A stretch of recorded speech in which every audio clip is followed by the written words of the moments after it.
അസ്സലാമു അലൈക്കും വറഹ്മത്തുള്ളാഹി വബറകാതുഹു. ജീവിതത്തിൽ വിഷമങ്ങൾ വരാത്ത മനുഷ്യർ ആരുമില്ല. ചിലപ്പോൾ കടബാധ്യത, ചിലപ്പോൾ രോഗം, ചിലപ്പോൾ കുടുംബ പ്രശ്നങ്ങൾ, ചിലപ്പോൾ മനസ്സിന് പറയാനാകാത്ത വേദനകൾ. പലപ്പോഴും നമ്മൾ ആരോടും പറയാതെ ഒറ്റയ്ക്ക് കരയുന്ന നിമിഷങ്ങൾ ഉണ്ടാകും. അത്തരത്തിലുള്ള സമയങ്ങളിൽ ഒരു മുസ്ലിമിൻ്റെ ഏറ്റവും വലിയ ആശ്വാസം അല്ലാഹുവിൻ്റെ ദിക്റാണ്.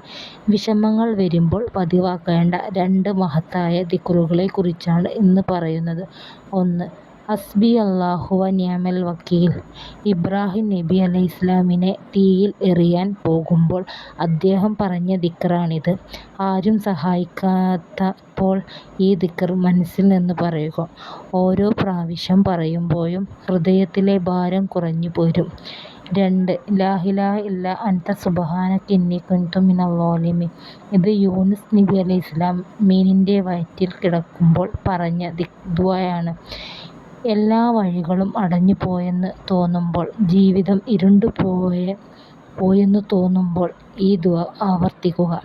നബി സല്ലല്ലാഹു അലൈഹി വസല്ലമ പറഞ്ഞു, പ്രയാസത്തിലായ ഒരാൾ ഈ ദുആ പറഞ്ഞാൽ അല്ലാഹു അവൻ്റെ പ്രാർത്ഥന സ്വീകരിക്കും.